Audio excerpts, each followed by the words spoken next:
Bonjour et bienvenue dans cette 5e vidéo dans laquelle je vais vous parler du 3e pilier du triangle de la réussite, la relation, la confiance.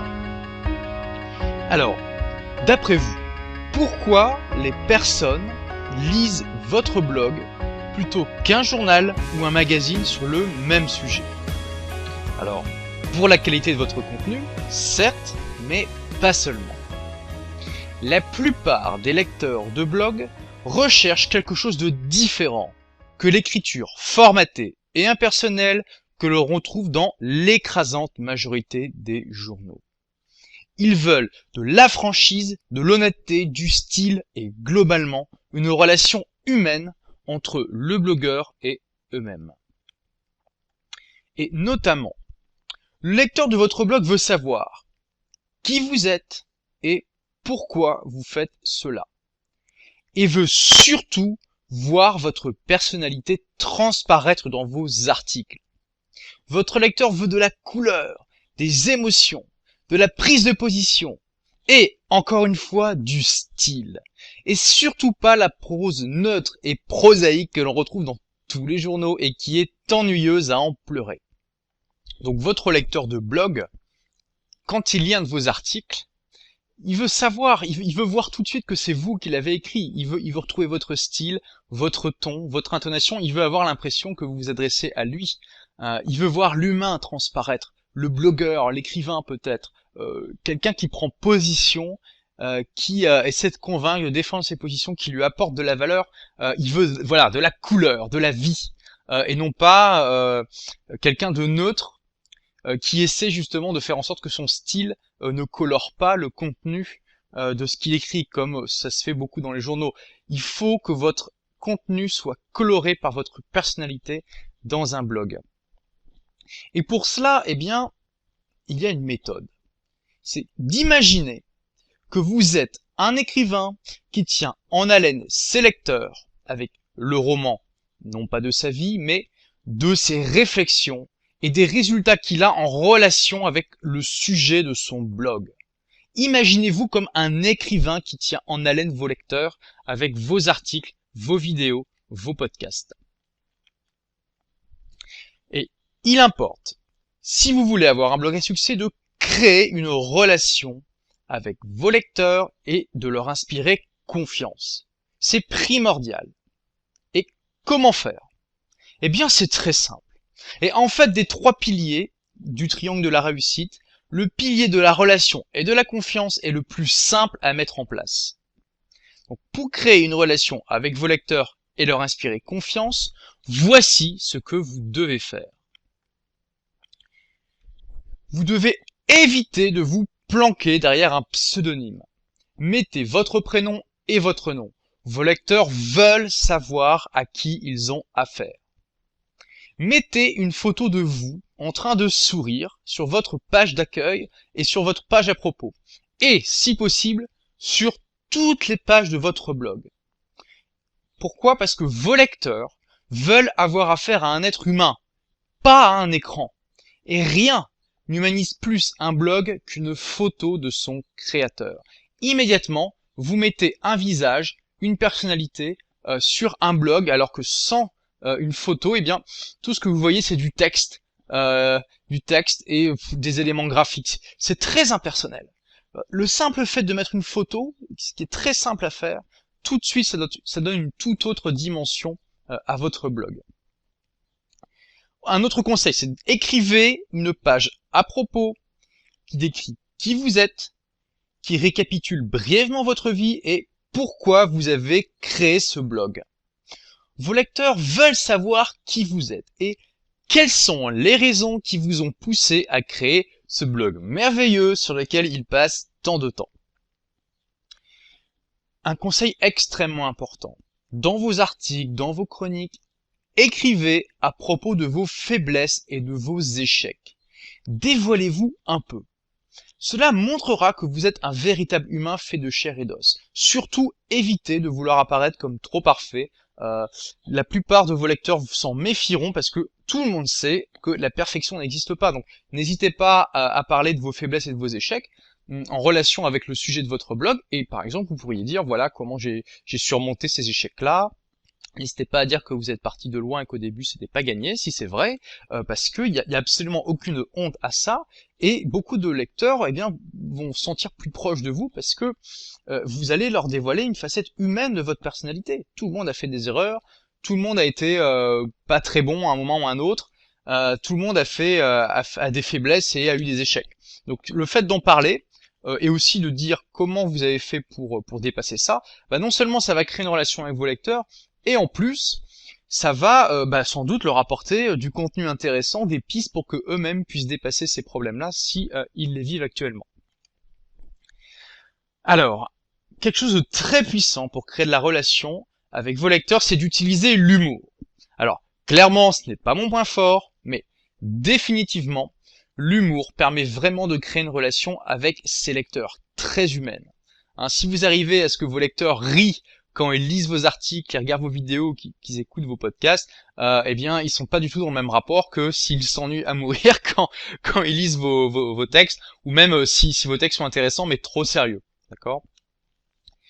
Alors, un conseil important, c'est d'écrire votre histoire, c'est-à-dire tout simplement de d'écrire un peu, faire un article ou 2 ou 3 qui explique toute votre histoire, toute votre vie, en relation évidemment avec le sujet de votre blog. Donc si vous avez un blog sur le ski par exemple, vous pourrez très bien écrire votre histoire de comment vous avez découvert le ski, comment vous y êtes mis, toutes les épreuves que vous avez traversées, etc. En veillant, attention, à ne pas non plus ne parler que de vous, essayez de saisir l'opportunité de cette histoire pour donner de la valeur à vos lecteurs, pour leur donner des conseils, pour les aider à dépasser eux-mêmes les problèmes et les difficultés que vous avez vous-même rencontrées. Alors, ce qui est très important, c'est dans vos articles, vous devez utiliser un ton personnel. Normalement, ça vient naturellement. Mais si vous avez un peu de mal, mon conseil, c'est tout simplement d'essayer d'écrire vos articles sur le ton de la conversation. D'accord ? Vous allez écrire vos articles comme si vous parliez à quelqu'un, en ayant un ton très personnel, parce que pour certaines personnes ça peut être difficile d'écrire de manière personnelle parce que à l'école on nous a appris peut-être à écrire de manière un peu pompeuse, un peu académique, un peu sèche, et au début on a un petit peu de mal. Normalement, plus vous écrirez et plus vous saurez trouver votre ton dans vos articles. Donc au départ, si vous avez un peu de mal, imaginez-vous en train d'écrire cet article pour votre ami proche, pour votre meilleur ami, de l'écrire peut-être comme si, d'une manière semblable à ce que vous lui diriez à l'oral. Alors, on peut pas exactement retranscrire tel quel ce qu'on pourrait dire à l'oral, mais ça va vous donner des pistes pour écrire vos articles avec un ton personnel. Alors, un conseil très important qui va créer une relation et engendrer une confiance phénoménale avec vos lecteurs, c'est de faire des podcasts, d'accord ? Donc des chroniques audio. Parce que le fait que vos lecteurs puissent entendre votre voix est une formidable manière de créer une relation humaine avec eux. Malgré tous vos efforts pour faire transparaître votre personnalité et votre style dans votre écriture, celle-ci reste par définition froide et impersonnelle. Alors qu'une voix transmet de nombreuses émotions par les subtilités de l'intonation et de l'énergie que vous y mettez. C'est clair, même le meilleur écrivain du monde, il saura transmettre des émotions à travers une écriture, mais il manquera toujours quelque chose par rapport à tout ce que la voix peut apporter. C'est pour ça que, je sais pas si vous avez remarqué, dans les forums par exemple, c'est assez courant, sauf si le forum est vraiment très bien tenu, mais c'est assez courant que des remarques un peu anodines ou des discussions qui sont pas très intéressantes partent un peu en pugilat, en affrontement, parce que les personnes ont mal interprété les propos écrits d'une autre personne du forum, tout simplement parce que l'écrit ne permet pas de véhiculer tout un tas d'informations subtiles comme l'intonation, l'émotion de la voix, qui fait qu'on peut plus facilement mal interpréter les choses. Et donc toutes ces informations que la voix donne en plus, vous permet de créer une relation plus humaine avec vos lecteurs. Vous devez également interagir avec vos lecteurs et apprendre à les connaître. C'est le grand avantage d'Internet et du Web 2.0 que de permettre une interaction poussée et en temps réel avec tous les lecteurs qui le souhaitent, quel que soit leur emplacement géographique. Pensez-y quelques secondes.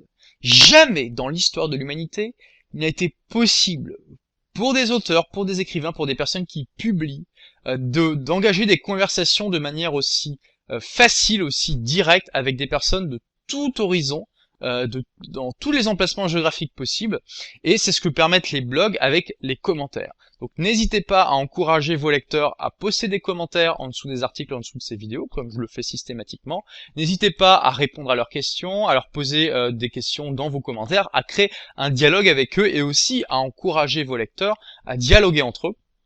Si vous arrivez à créer une communauté au sein de votre blog, eh bien ça va beaucoup jouer pour renforcer la relation que vous avez avec vos lecteurs. Alors l'idéal c'est d'avoir un forum, hein, malgré le fait que avoir un forum qui soit vraiment dynamique, c'est pas évident parce qu'il faut atteindre une certaine taille critique et motiver suffisamment vos lecteurs pour qu'ils commencent à écrire dedans. Mais en tout cas, la conversation, l'interaction, c'est vraiment une voie privilégiée pour créer de la relation et de la confiance avec vos lecteurs. Et au-delà de cette voie privilégiée, il y a une voie royale pour créer de la relation et de la confiance avec vos lecteurs, et c'est d'utiliser les vidéos. Avec les vidéos, vous communiquez avec vos lecteurs par tous les canaux de la communication habituelle, à part peut-être l'odeur. Et cela génère une quantité et une qualité incroyable de relations et de confiance. Hein, évidemment, quand vos lecteurs vous voient, vous, dans les vidéos, eh bien, vous avez tous les moyens de communication. Vous avez la voix, le contenu et aussi tout le langage du corps. Et puis, ils vous voient en tant que tel, ils vous voient en être humain, peut-être pas en chair et en os, mais ils se rendent compte vraiment que vous êtes une personne. Et ça, c'est extrêmement important pour humaniser votre blog et pour que vos lecteurs sachent qu'il y a vraiment quelqu'un derrière ce blog. De plus, les vidéos sur Internet deviennent vraiment à la mode, hein, avec l'avènement de la vidéo flash et du haut débit sur Internet maintenant. Les vidéos sont très courues, hein, les internautes adorent ça. Donc n'hésitez pas à faire des vidéos de contenu pour vos lecteurs. Donc nous arrivons déjà à la fin de cette vidéo. Comme vous le voyez, c'est très simple de créer de la relation, de la confiance avec vos lecteurs. Au final, le principe fondateur à retenir, c'est de ne pas vous planquer, de montrer qui vous êtes, de montrer votre photo, d'afficher votre voix dans les podcasts, de vous afficher dans les vidéos, bref, de vous montrer le plus humain possible sans hésiter à dévoiler des facettes de votre personnalité et de votre vie. Et avec ça, vous créez une relation avec vos lecteurs que ne pourront jamais atteindre les blogueurs qui bloguent de manière anonyme, qui ne montrent jamais leurs photos, qui ne font jamais entendre leur voix et dont on ne voit que des mots. Merci d'avoir suivi cette vidéo. Dans la prochaine, eh bien, nous verrons l'un des sujets brûlants, les sujets les plus qui intéressent le plus tous ceux qui lancent un blog et qui ont déjà un blog qui marche pas mal, c'est comment monétiser efficacement son blog, parce que pour l'instant en France c'est vraiment le désert de Gobi, il n'y a absolument rien, les blogueurs professionnels se comptent sans doute sur les doigts des deux mains, et la plupart des blogueurs ne comprennent absolument pas comment monétiser efficacement leur blog. Donc comme d'habitude, tout ce que je vous demande en échange de cette vidéo, c'est de la partager, de l'envoyer à vos amis dont vous pensez qu'ils pourraient être intéressés, et de la partager donc sur Facebook et sur Twitter. Merci et à très bientôt pour la prochaine vidéo.